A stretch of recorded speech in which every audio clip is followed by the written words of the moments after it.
3 personnes dans la Bible n'ont pas connu la mort. Le premier est Élie. Durant l'une des pires périodes d'Israël, Dieu a appelé Élie. En ce temps-là, Israël avait l'un des pires rois qu'ils aient connus, appelé Akab. Élie était l'un des plus grands prophètes d'Israël, un Tishbite de Galade, de la région transjordanienne. Le livre des rois traite plus de la vie de ce prophète que de celle de la plupart des rois qui ont vécu à cette époque, même si aucun livre n'a été écrit en sa mémoire. Sa rencontre avec les prophètes de Baal au mont Carmel l'a rendu très célèbre. Le roi Akab avait intégré l'idolâtrie dans un système qui était censé être géré selon les directives de Dieu, les Israélites étant son peuple. Israël souffrait en raison d'une mauvaise gouvernance. Élie, en revanche, représentait un autre type de domination. Il n'avait aucun lien avec l'establishment politique ou la famille royale. Il était capable de dire la vérité au gouvernement terrestre sans être corrompu ou manipulé. Il était courageux et défendait la vérité peu importe qui était au pouvoir. Il représentait un royaume totalement différent dont l'objectif était très différent. Élie semblait avoir atteint l'apogée des aventures de la vie. Il était héroïque au-delà de l'imaginable et pourtant était resté humble de cœur. À ce moment précis de l'histoire, il était sur le point de surpasser toutes ses expériences passées en éludant la mort. Le fait qu'Élie ait échappé à la mort le place dans la rare catégorie de ceux qui ne meurent pas. Bien que l'on ne nous divulgue pas quand ni comment Dieu a fait cela, il est clair d'après le contexte que l'Éternel avait informé Élie de son départ imminent, puisqu'il l'avait révélé au fils des prophètes ainsi qu'à Élisée, l'ami intime du vieux prophète et successeur divinement choisi. 2 Rois 2, versets 1 à 12 nous le relate. Commençons au verset 1. Lorsque l'Éternel fit monter Élie au ciel dans un tourbillon, Élie partait de Gilgal avec Élisée. Nous voici au dernier jour d'Élie sur terre avant qu'il ne soit emporté dans un tourbillon. L'hébreu du mot tourbillon ici peut également être traduit par celui de rafale ou de bourrasque, un vent impétueux. En un mouvement rapide, Élie sera ravi et il quittera cette terre pour être en présence de Dieu. Dieu avait prévenu Élie que cela se produirait, mais il ne lui avait pas montré le procédé. Il lui avait également indiqué où cela se passerait. Cela permet d'expliquer pourquoi nous le voyons se diriger rapidement vers le Jourdain. En lisant le récit, imaginez la scène telle qu'elle se déroule. 2 Rois 2, versets 2 à 6. Élie dit à Élisée, « Reste ici, je te prie, car l'Éternel m'envoie jusqu'à Béthel. » Élisée répondit, « L'Éternel est vivant et ton âme est vivante, je ne te quitterai point. » Et ils descendirent à Béthel. Les fils des prophètes qui étaient à Béthel sortirent vers Élisée et lui dirent, « Sais-tu que l'Éternel enlève aujourd'hui ton maître au-dessus de ta tête ?» Et il répondit, « Je le sais aussi, taisez-vous. » Élie lui dit, « Élisée, reste ici, je te prie, car l'Éternel m'envoie à Jéricho. » Il répondit, « L'Éternel est vivant et ton âme est vivante, je ne te quitterai point. » Et ils arrivèrent à Jéricho. Les fils des prophètes qui étaient à Jéricho s'approchèrent d'Élisée et lui dirent, « Sais-tu que l'Éternel enlève aujourd'hui ton maître au-dessus de ta tête ?» Et il répondit, « Je le sais aussi, taisez-vous. » Élie lui dit, « Reste ici, je te prie, car l'Éternel m'envoie au Jourdain. » Il répondit, « L'Éternel est vivant et ton âme est vivante, je ne te quitterai point. » Et ils poursuivirent tous deux leur chemin. Les fils des prophètes posèrent à Élisée la même question à Béthel et à Jéricho. « Sais-tu que l'Éternel enlève aujourd'hui ton maître au-dessus de ta tête ?» Celui-ci a répondu de la même façon les 2 fois. « Je le sais aussi, taisez-vous. » Gilgal fut le point de départ. Selon Josué 4, Gilgal était l'emplacement du camp des enfants d'Israël après leur traversée du Jourdain pour entrer dans Canaan. Si vous vous rappelez votre histoire biblique, c'était le point où ils étaient encore en sécurité, tout juste avant d'entreprendre leur invasion des territoires ennemis. Gilgal était le point de départ du dernier voyage d'Élie. L'étape suivante, pour lui, serait Béthel, un lieu de prière. Béthel signifie la maison de Dieu. Enfin, il allait se rendre au Jourdain, qui était un lieu de mort, non seulement de mort physique, mais également de mort à soi. Élisée affirme à Élie, tandis qu'il arrivait au Jourdain, sa dernière destination terrestre. « L'Éternel est vivant et ton âme est vivante, je ne te quitterai point. » Élie avait tenté de prendre ses distances avec Élisée depuis Gilgal. Je ne crois pas qu'il cherchait à se débarrasser de ce dernier, mais plutôt à mettre à l'épreuve son proche compagnon, son futur successeur. Lorsque les deux hommes font halte au bord du Jourdain, la situation change brusquement. Voici qu'advient l'événement miraculeux. 2 Rois 2, versets 7 à 10. 50 hommes d'entre les fils des prophètes arrivèrent et s'arrêtèrent à distance vis-à-vis, et eux deux s'arrêtèrent au bord du Jourdain. Alors Élie prit son manteau, le roula, et on frappa les eaux, qui se partagèrent çà et là, et ils passèrent tous deux à sec. Lorsqu'ils eurent passé, Élie dit à Élisée, « Demande ce que tu veux que je fasse pour toi, avant que je sois enlevé d'avec toi. » Élisée répondit, « Qu'il y ait sur moi, je te prie, une double portion de ton esprit. » Élie dit, « Tu demandes une chose difficile, mais si tu me vois pendant que je serai enlevé d'avec toi, cela t'arrivera ainsi. Sinon, cela n'arrivera pas. » Ceci est similaire au miracle qui a eu lieu il y a des siècles de cela, quand Dieu a miraculeusement séparé la mer Rouge, permettant à Moïse et aux enfants d'Israël de la traverser à sec. Dans ce cas-ci, les eaux du Jourdain se sont séparées, permettant à Élie et Élisée de traverser la rivière à sec. Ensuite, il se tourne vers son ami et l'interroge. « Que puis-je faire pour toi avant de partir, avant que l'Éternel ne m'enlève de cette terre ?» Le verset 11 nous énonce. Comme il continuait à marcher en parlant, voici un char de feu et des chevaux de feu les séparèrent l'un de l'autre, et Élie monta au ciel dans un tourbillon. C'est fabuleux!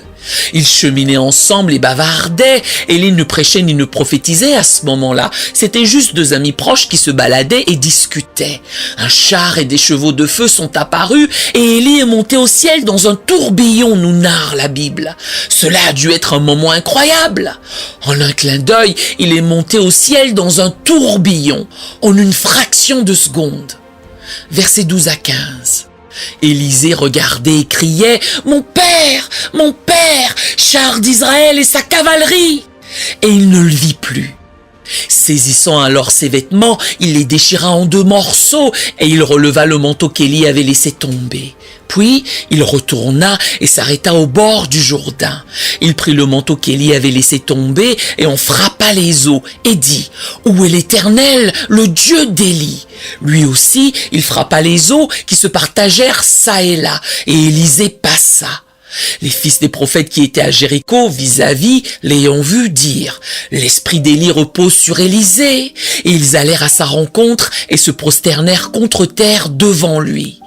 Le contrat de non-mort d'Élie est soudainement entré en vigueur. Rien de ce qui est de Dieu ne meurt quand un homme ou une femme de Dieu meurt. Nous avons tendance à oublier cela. Élisée en est un excellent exemple, car Dieu a toujours un plan. Considérez qu'il y a toujours eu des hommes et des femmes pour perpétuer son œuvre à travers les âges. Dieu ne s'est jamais senti frustré, se questionnant « Que va faire mon peuple maintenant qu'il est parti, maintenant qu'il n'est plus avec eux ?» Notre Dieu créateur est tout-puissant et il n'est jamais à court de provisions. Élisée a été déconcerté et surpris pendant un bref instant, mais cela n'a pas duré longtemps.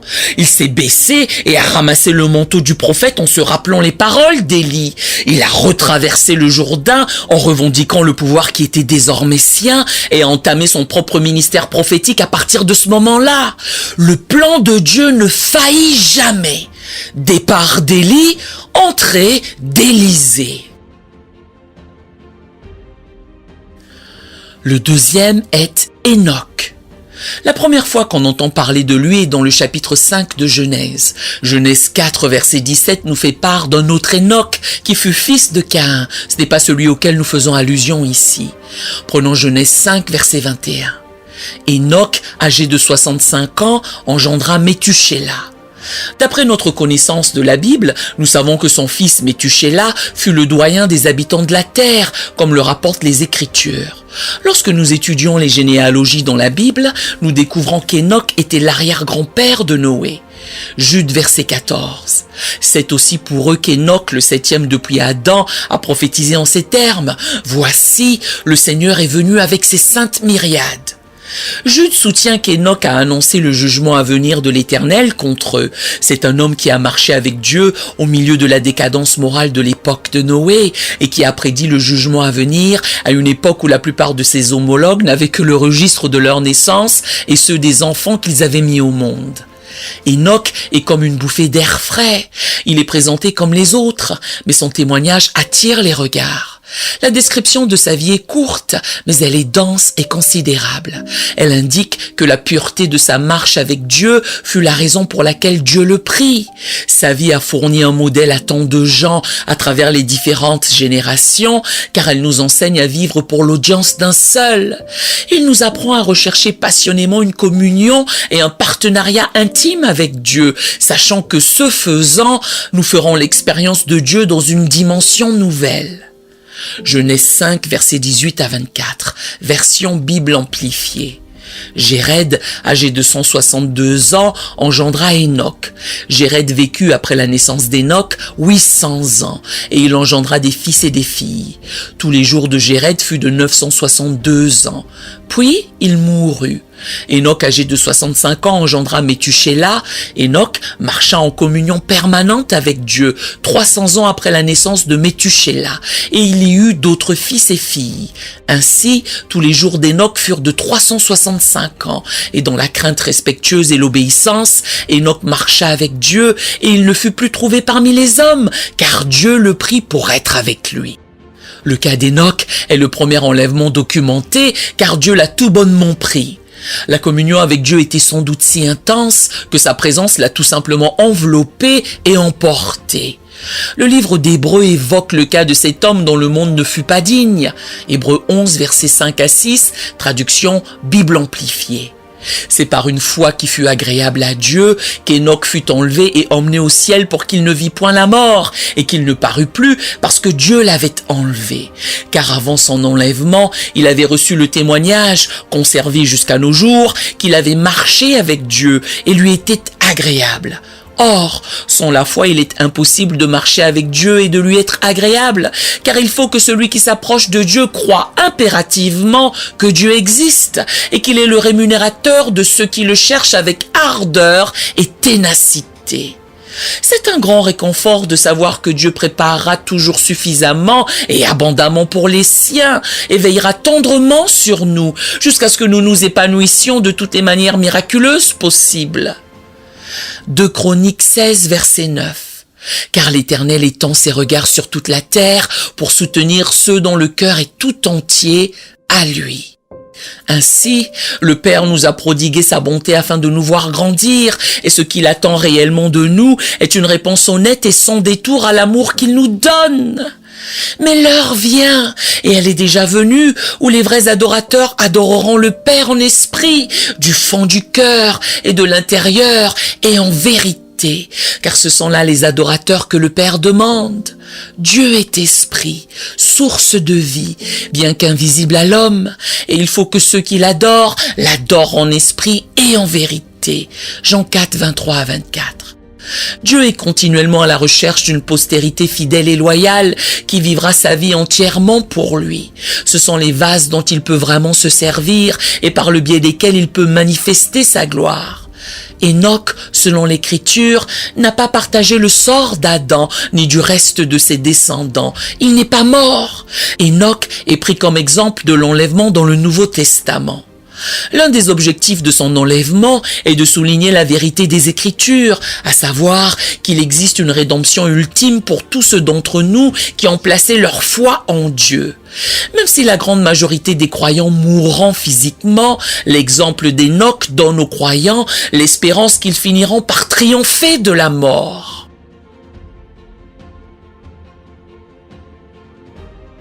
Le troisième est le chrétien, ou les chrétiens de la fin des temps. Nous entrons à présent dans la prophétie documentée, celle qui ne s'est pas encore réalisée, bien qu'écrite.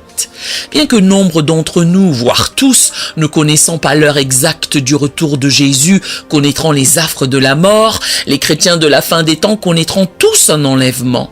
Il est également important de noter que dans 1 Thessaloniciens 4, versets 13 à 18, les chrétiens décédés et les vivants participeront ensemble à cet événement. Voici ce que ces versets nous révèlent. Nous ne voulons pas, frères, que vous soyez dans l'ignorance au sujet de ceux qui dorment, dans la mort, afin que vous ne vous affligiez pas comme les autres qui n'ont point d'espérance, au-delà de cette vie présente. Sainte. Car si nous croyons que Jésus est mort et qu'il est ressuscité, comme c'est le cas, croyons aussi que Dieu, de la même manière, ramènera par Jésus et avec lui ceux qui sont morts. Voici en effet ce que nous vous déclarons d'après la parole du Seigneur. Nous, les vivants, restés pour l'avènement du Seigneur, nous ne devancerons pas ceux qui sont morts, car le Seigneur lui-même a un signal donné, à la voix d'un archange et au son de la trompette de Dieu, descendra du ciel, et les morts en Christ ressusciteront premièrement. Ensuite, nous les vivants qui serons restés, nous serons tous ensemble enlevés avec eux, les ressuscités, sur des nuées, à la rencontre du Seigneur dans les airs, et ainsi nous serons toujours avec le Seigneur. Consolez-vous donc les uns les autres par ces paroles, relatives à nos retrouvailles avec les croyants qui sont morts. Ainsi, dans les deux cas, nous connaîtrons l'enlèvement. À ce moment-là, comme Enoch, les chrétiens seront enlevés dans les airs. Par conséquent, l'une des raisons de la prise d'Enoch est qu'il préfigure une génération entière de croyants qui ne goûteront pas à la mort.